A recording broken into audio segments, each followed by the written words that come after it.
के क्या करते हैं कि भाई कोई नाचते हैं, कोई गाते हैं। और यहाँ पर क्या होता है कि ये शरीर का नाचना गाना आप अपने टीवी से देख सकते हैं, आप अपने मोबाइल से देख सकते हैं कि योगा कैसे किया जाएगा शरीर को स्वच्छ रखने के लिए। और मन को स्वच्छ रखने के लिए आपको क्या करना होगा, आपको ध्यान करना होगा, मन दमन करना होगा। एक राजा ने अपने राज्य में एक मुनादी करा दी कि मेरी एक बकरी है, इस बकरी का जो कोई पेट भर लेगा उसको हम जो चाहेगा वो मनमाना इनाम दूंगा। अब राजा के जो बड़े बड़े मंत्री थे, उनके सहयोगी मंत्रियों ने नाम लिखा दिया कि बकरी का मैं पेट भरूंगा तो मनमाना इनाम मिलेगा। अब बकरी को ले जाते हैं, सारे दिन उसको खेतों में हरा हरा घास, हरा हरा सब कुछ खिलाते हैं।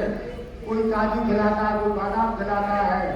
शाम को जब लाते हैं बकरी को तो राजा एक छोटे से बर्तन में चारा रख करके बकरी के आगे रखता है, बकरी खाने लग जाती है। राजा कहता है बकरी का पेट भर गया होता तो बकरी नहीं खाती, बकरी भूखी है। फिर दूसरा दिन एक ले गया, उसने और अच्छी तरह बकरी को खूब खिलाया और सेवा करता रहा। शाम को बकरी आती है, राजा वही आगे थोड़ा सा आगे भूसी रखता है, बकरी फिर खाने लग जाती है। राजा कहता है बकरी अगर पेट भर जाता तो क्यों खाती, उसको भी नहीं इनाम मिला। 10-15 दिन बीत गए राज्य के अंदर और राजा वही काम करता था कि एक छोटे से बर्तन में चारा रखता, उसके आगे भूसी वगैरह, बकरी खाने लग जाती। इनाम कोई नहीं प्राप्त कर पाता। और एक शिष्य जाता है गुरु महाराज जी के पास। गुरु महाराज जी पूछते हैं बेटा क्या हाल है तुम्हारे राज्य का, परिवार का, घर का? क्या बहुत अच्छा है, हमारे राजा ने एक ऐसा नियम बनाया हुआ है, कोई इनाम नहीं प्राप्त कर पा रहा है मनमानी, और बकरी का पेट नहीं भर पा रहा है। गुरु महाराज जी ने उसको जुगती बता दी कि जाके तू नाम लिखा। अब वह शिष्य जाता अपना नाम लिखा देता राजा कि हम आज बकरी में ले जाऊंगा। शिष्य ले गया और एक हाथ में छोटा सा डंडा ले गया, लकड़ी तोड़ के। बकरी रोज की तरह खेतों में खाने लगी। जैसे खाने के लिए जाती है तैसे एक डंडा उसके मुंह में मार देता है। उसके दर्द हुआ, नहीं खाया, इधर उधर घूमती रही। जब उसका गर्भ बंद हो गया घर जाती खाने के लिए, उसने फिर एक लकड़ी मार दी उसके मुंह में। जब मुंह में 2 बार डंडी लगी तो अब जो है वो इधर उधर खड़ी आ रही है। फिर उसको भूख लगी तो फिर जाती है, उसने एक डंडा और मार दिया उसको मुंह में। अब डंडा जब लगा तो फिर जो है इधर उधर घूमती रही। भाइयों, अब लोगों ने देखा और उसके पास जाते हैं भैया ये राजा की बकरी है, अरे रोज तो ये खाती थी और आज तो उसके डंडा मारता है। रोज तो लोग छूट जाते थे राजा से, लेकिन तू आज बकरी को परेशान कर रहा है, तो फांसी की सजा हो जाएगी। वह कहता है कि बकरी को मेरे को दिया है, मैं कुछ नहीं करूं, चाहे मेरी फांसी हो जाए, आप लोग हमसे बोलिए मत। उसने बकरी को सारे दिन एक दाना और एक चारे का तिनका नहीं खाने दिया। जब भी खाती थी तब भी उसके मुंह में लकड़ी मार दिया। शाम हो गई, आप बकरी को ले जाता है भगत कचहरी में। राजा ने सारे मंत्री और सब लोग वह भेजा जाता है पीछे से, तो देखो आज क्या होगा। बकरी को जैसे राजा ने चारा रखा आगे और वह राजा के पास खड़ा होकर के, राजा के पास खड़ा है और बकरी वहाँ चारा खाने के लिए जैसे आगे बढ़ती है तो राजा के पास में उसने डंडा से ऊपर हो दिया। बकरी ने जैसे डंडा फेंका तो वही खड़ी हुई, वह चारा खाने के लिए नहीं पहुंची। अब राजा सोचता, राजा कहता है आज बकरी का पेट भर गया। देखो आपने सुना हो तो समझ में आ गया होगा और नहीं सुना होगा तो नहीं समझा कि बकरी को उसने सारे दिन नहीं खाने दिया और डंडा मारता रहा। और राजा के पास आकर के जैसे डंडा खाया तो राजा को रखा हुआ चारा बकरी ने नहीं खाया। जब बकरी नहीं खाया तो राजा कहता पेट भर गया। तो ये कहानी हमारे आपके मन के ऊपर है। ये मन बकरी जैसा है, जितना इसको खिलाओ फिर भी वह खाने के लिए दौड़ता।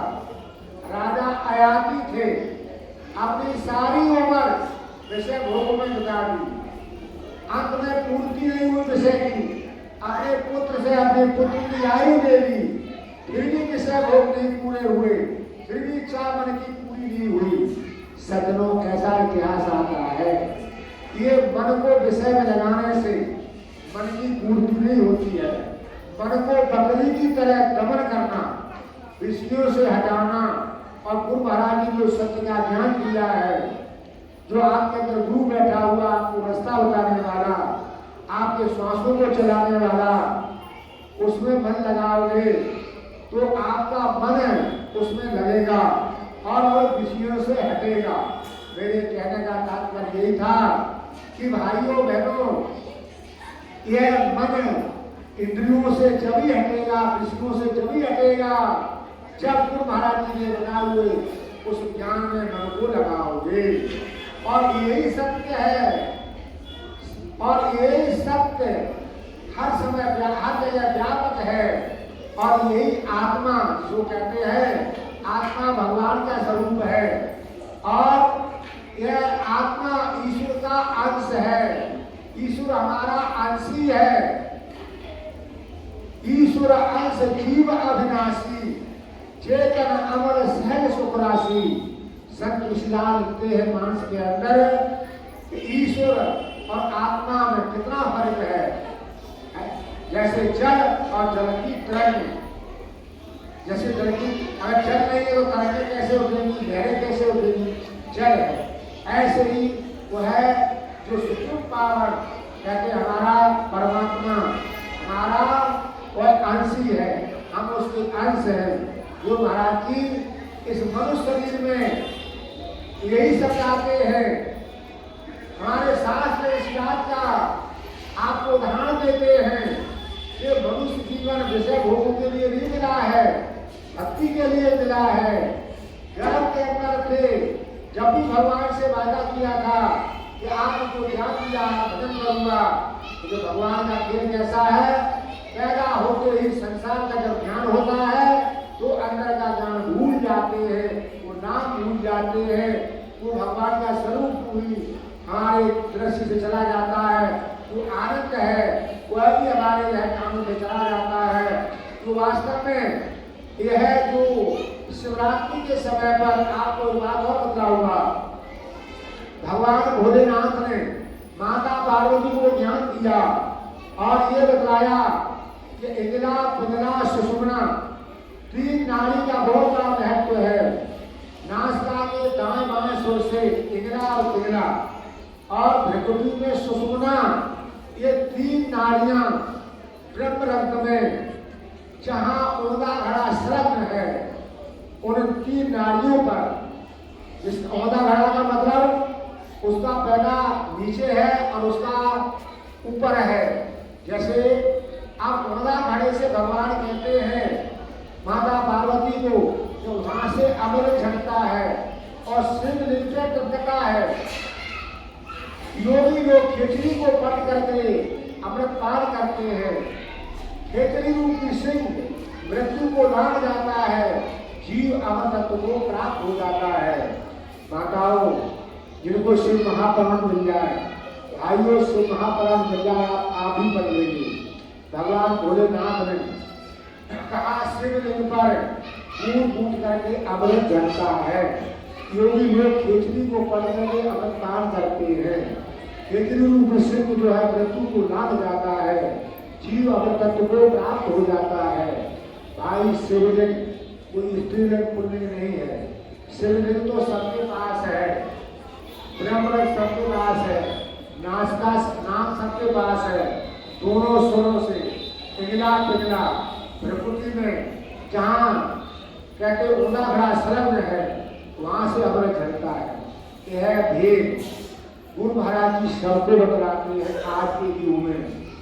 और पहले कलयुग में रविदास जी ने मीराबाई को बताया था और मीराबाई ने वास्तव में गुरु महाराज जी की आज्ञा अनुसार, क्यों मीराबाई अगर ये देखती कि गुरु बारे जूता काट रहे हैं तो मीरा को वह जहर समाप्त कर देता। मीराबाई ने ये नहीं देखा। मीराबाई ने क्या गाया, कोई गुरु मिले रविदास साथ घर ना जाऊं, आए गए की पहली घाट है, बैठा सरे बाजार, भूख लगे तो भोजन देता, आखिर चाक चमार साथ घर ना जाऊं। तो मेरे को गुरु महाराज जी ऐसे मिले हैं जो कहते जिसका मन अशांत है उस मन को शांत करने के लिए, उसकी प्यास बुझाने के लिए वो अंदर भोजन देते हैं जो जिससे मन शांत होता है। आप भोजन करेंगे शरीर में, अपने पेट में, तो भूख शांत होगी। गुरु महाराज जी जो देते हैं वह मन को शांत करने का भोजन। तो मन शांत कब होता है, जब वास्तव में वो अमृत का पान करता है। अमृत का पान कैसे किया जाता है, आप वो भूल गए हो तो आप जान सकते हैं। गुरु महाराज ने संत महात्मा आश्रम का भेद रखे हैं। अपने जो पुराने प्रेमी हैं, जो है जानते हैं ध्यान कैसे किया जाता है, आप अपने घर में अपने मोहल्ले में जो प्रेमी हैं, गुरु महाराज जी शिष्य हैं, उनसे पूछ सकते हैं। उन्हें सीधा सीधा रास्ता है कि उनको आदेश नहीं, गुरु महाराज जी का आदेश है संत महात्माओं को। वो नहीं बता सकते आपको प्रैक्टिकल। आप संत महात्माओं के पास आओगे, आपको दोबारा फिर बताएंगे। हे भाइयों बहनों, अगर आपके वो है जीवन के अंदर आनंद नहीं मिलता, ध्यान नहीं लगता, तो एक साधन और बतलाया है भाइयों। वह साधन कौन सा है, वह साधन है हमारी सेवा।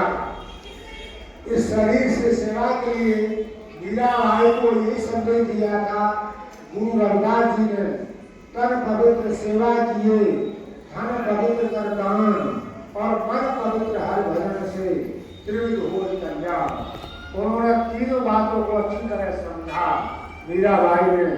इस शरीर से सेवा करना, शरीर जो है स्वच्छ रहता है, और अगर धन को पवित्र रखना है तो सेवा में लगाइए, दान कीजिए। अरे दान देने वाला तो भगवान है, हम तो दान देने वाले अन्नदाता है।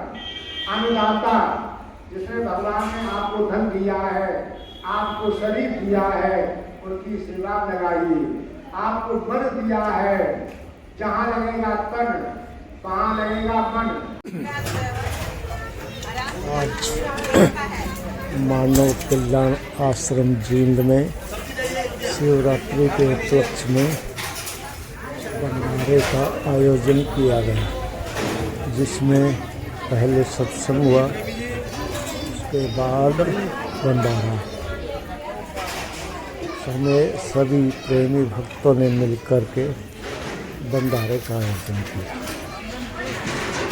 सभी खाने लग रहे, प्रसाद लेने लग रहे हैं। भगवान भोलेनाथ के महाशिवरात्रि सभी जगह से आए हुए लोग